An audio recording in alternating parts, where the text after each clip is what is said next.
Agora, nós vamos resolver o problema da componente vertical. E é claro, de propósito, eu já escrevi o problema da componente vertical utilizando o símbolo tal. Tá? Essa equação pode ser resolvida de várias maneiras diferentes. Aliás, antes de fazer isso, antes de resolver a equação, eu quero fazer alguns comentários sobre a equação em si, antes de resolvê-la matematicamente. Eu vou pensar um pouco na física dela. A gente já concluiu aqui que, da maneira como eu a escrevi, implica em que escolhi o eixo y vertical para baixo. Né? O que ela está nos dizendo?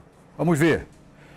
Que a derivada de Vy, v ponto y, g menos Vy sobre tal, ela vai diminuir à medida que Vy cresce. Né?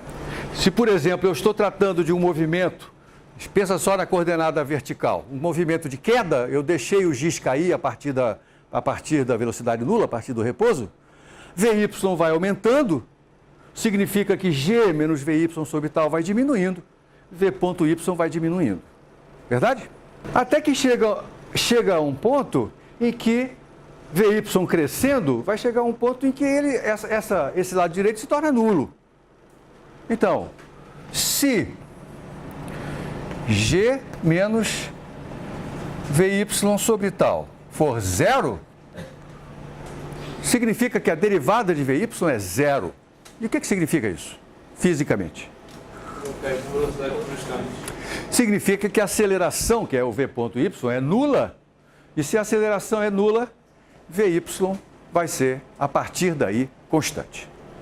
Então você vê que, na presença de um arrasto linear, se eu deixar um objeto cair a partir do repouso, a velocidade dele não vai crescer sem limite, ela vai ter um limite. Pode ser que o tempo de queda, que está ligado à altura de queda, seja pequeno o suficiente para que esse limite não seja alcançado. Mas, se eu deixar ele cair durante tempo suficiente, vai chegar um ponto em que a velocidade não mais vai se alterar. Essa velocidade nós chamamos de a velocidade terminal do movimento de queda. E aí eu vou resolver, vou descobrir qual é a velocidade terminal. Passo para cá, multiplico por tal, fica v terminal, vou usar essa terminologia, é g vezes tal. Olha o nosso tal, Júlia, aparecendo outra vez com um papel interessante, né? A velocidade terminal, ela funciona como se eu estivesse com um movimento de queda livre, no qual a aceleração é g, que durasse um tempo tal.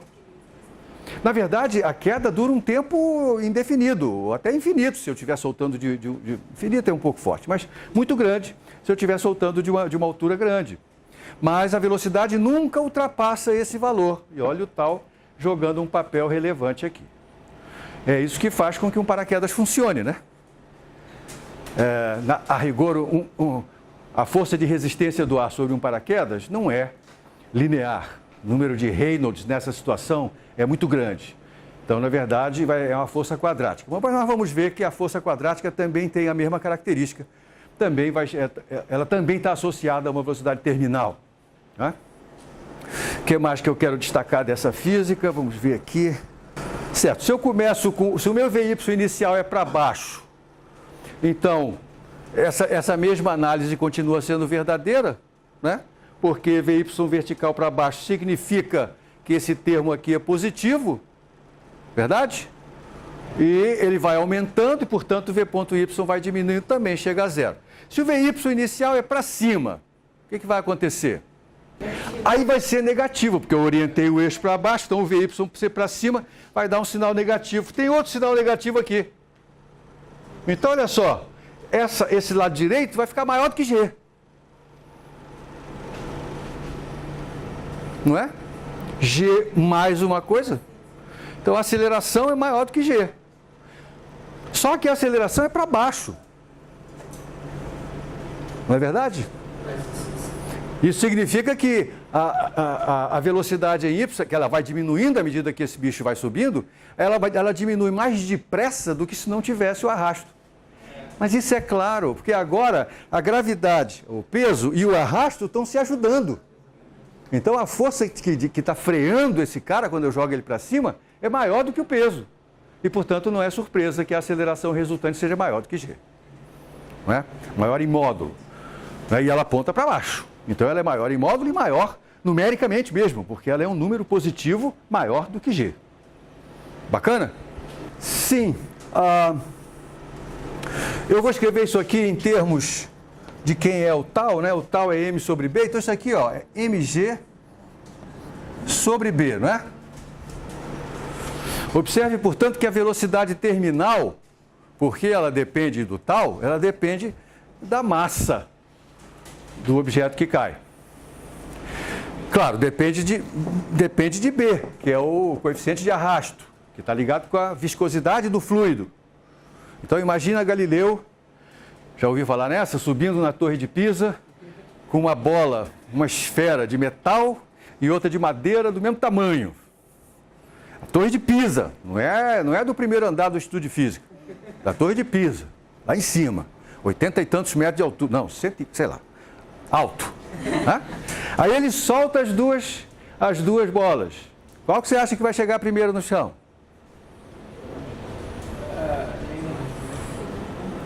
A mais pesada, meu caro. Olha só, a velocidade terminal depende da massa. Então, a esfera de massa maior, ela vai ter uma velocidade terminal maior.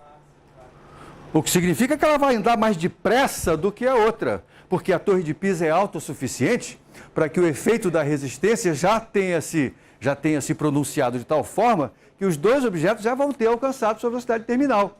E quem tem velocidade terminal maior vai chegar mais depressa. Aí você diz, ué, tudo que eu aprendi na minha vida estava errado? Não. A única coisa que estava errada é que essa história do Galileu ter largado as duas esferas do alto da Torre de Pisa é lenda. Ele nunca fez isso.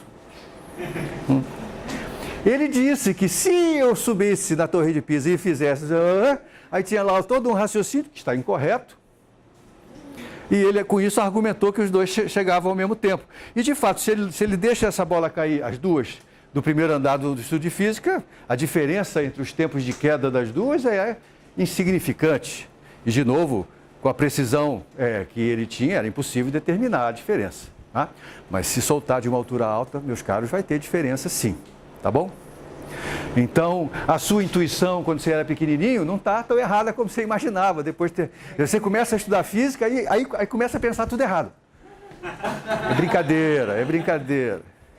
É brincadeira. De fato, outra vez, a questão relevante aqui, meus caros, é o danado do tal. Olha só, se o tempo de queda é menor do que tal, significa se T sobre tal é um número muito pequeno, então o efeito da viscosidade, o efeito da resistência do ar é insignificante, é desprezível. E se o efeito da resistência do ar é desprezível, então não tem velocidade terminal nenhuma. Esses dois vão acelerar o tempo todo com aceleração quase igual a g, não é? E vão chegar ao chão aproximadamente no mesmo tempo. Então eis aí mais um papel do tal. É dizer para a gente em que situação Galileu estava certo e em que situação ele não estava. Então, essa velocidade terminal pode ser considerada, se você pega um mesmo objeto e deixa ele cair dentro de fluidos diferentes, ar, água, mel, hélio, cada um desses fluidos vai ter uma viscosidade diferente. Então, essa velocidade terminal, que no fundo é uma medida direta praticamente do tempo tal, ela nos dá uma indicação sobre a viscosidade. Quanto maior for a velocidade terminal, menor é a viscosidade, né? Para o mesmo objeto. Você veja que mesmo antes de resolver a equação, a gente já sabe uma opção de coisa, né? Legal. Então, eu vou usar essa ideia de velocidade terminal para escrever essa equação de um jeito um pouco diferente. Vou fazer o seguinte, eu vou multiplicar todo mundo por tal. Tá? Porque aí vai aparecer tal, aqui vai sumir um tal, e aqui vai aparecer um tal. O tal do tal. Quando aparecer o tal do tal junto do G, aí eu substituo ele pela velocidade terminal. Né? E aí eu vou ficar assim, ó. Vai ficar assim. Esta é a equação que eu tenho que resolver. Tá? Como eu disse, essa equação tem várias formas de resolver essa equação. Eu vou lhe mostrar uma delas. Primeiro, antes de começar, será que você intui qual deve ser a solução dessa equação? Deve aparecer exponencial. Deve aparecer exponencial. Justifique a sua conclusão. Que a derivada, o resultado da derivada depende da função. Bianca, pois é, tem uma relação linear, isto sim, a derivada dessa função tem uma relação linear com a própria função. E quando isso acontece, a solução da equação é, de fato, uma exponencial. Eu vou deixar isso mais claro fazendo uma mudança de variáveis. Ao invés de olhar para Vy como função de t, eu vou olhar para uma função que eu vou chamar de U de t. U de t eu estou definindo assim, é Vy de t menos V terminal. U de t é simplesmente uma mudança de origem da velocidade. Em vez de contar o zero quando a velocidade for zero, agora eu conto o zero quando ela for a velocidade terminal. Tá bom? Estou simplesmente mudando a origem. E qual é a graça de eu fazer isso? É o seguinte, ó, primeiro, esse lado daqui, ó, é exatamente U de t com o sinal trocado. Legal? E o lado esquerdo, para eu saber o lado esquerdo, eu tenho que derivar isso. Ora, mas o ponto, siga comigo, é Vy ponto menos a derivada da velocidade terminal. E qual é a derivada da velocidade terminal? Zero, ela não depende do tempo. Então, essas duas funções, aquela que eu estou procurando e essa que eu acabo de inventar, tem a mesma derivada. Então, eu vou reescrever essa equação em função do U, tal. U ponto igual a menos U. Ou ainda, U ponto igual a menos 1 sobre tal vezes U. Ficou mais simplesinha do que a outra, né? Eu simplesmente me livrei daquele termo constante que estava fazendo o Ian ficar, peraí, não é proporcional? Não é proporcional. É uma relação linear, mas não é uma relação de proporção. Para fazê-la virar uma proporção, eu fiz essa mudança de variável. Aí eu pergunto, qual é a solução dessa? Uma coisa que vai acontecer nas suas disciplinas de física com muita frequência é você encontrar repetidas vezes a mesma equação diferencial. Graças a Deus. Inclusive, na física elementar, na física de graduação, na verdade, o conjunto de equações diferenciais que a gente vai resolver é relativamente pequeno. A gente já foi apresentado a uma importante há 2 aulas atrás. Você lembra que equação era essa? Uma equação diferencial que a gente... É a equação do oscilador harmônico. Né? Você lembra como é que é a equação do oscilador harmônico? É importante. Essas coisas são tipo assim... Tem que estar na massa do sangue, na memória RAM. Eu falei a equação do oscilador harmônico, tem que aparecer um símbolo na sua cabeça aqui.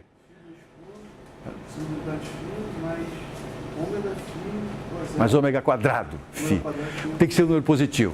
Por isso tem esse quadrado. Quer dizer, a derivada de uma função mais um número estritamente positivo, por isso que eu boto o quadrado, vezes a função igual a zero, é esta equação do oscilador harmônico. E qual é a solução geral da equação do oscilador harmônico? É uma combinação linear de senos e cossenos. Essa é a equação mais importante de toda a física elementar. Vamos repeti-la inúmeras vezes. Essa daqui também é importante. Aliás, dizer para você qual é a solução dessa, basta você olhar para o lado esquerdo do quadro. Foi essa equação que eu resolvi na aula passada. Então, a mágica de fazer a mudança de variáveis foi simplesmente transformar a equação para a componente y na equação para a componente x. Foi isso que eu fiz. E agora a solução, eu não vou mais repetir tudo aquilo que eu fiz, né?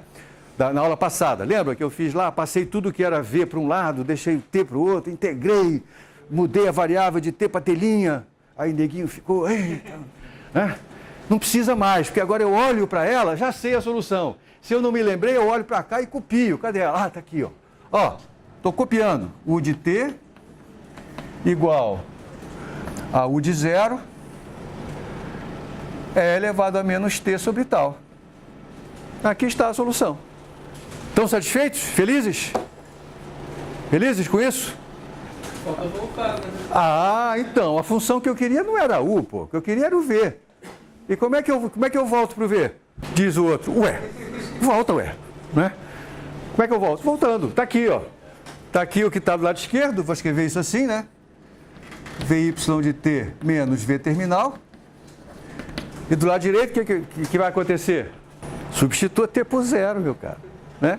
Vai ficar Vy0 menos V terminal vezes E a menos T sobre tal. É melhor escrever isso deixando VY sozinho do lado esquerdo? Pronto. Resolvemos um problema de matemática. Está lá a solução do problema de matemática. Ele faz sentido físico?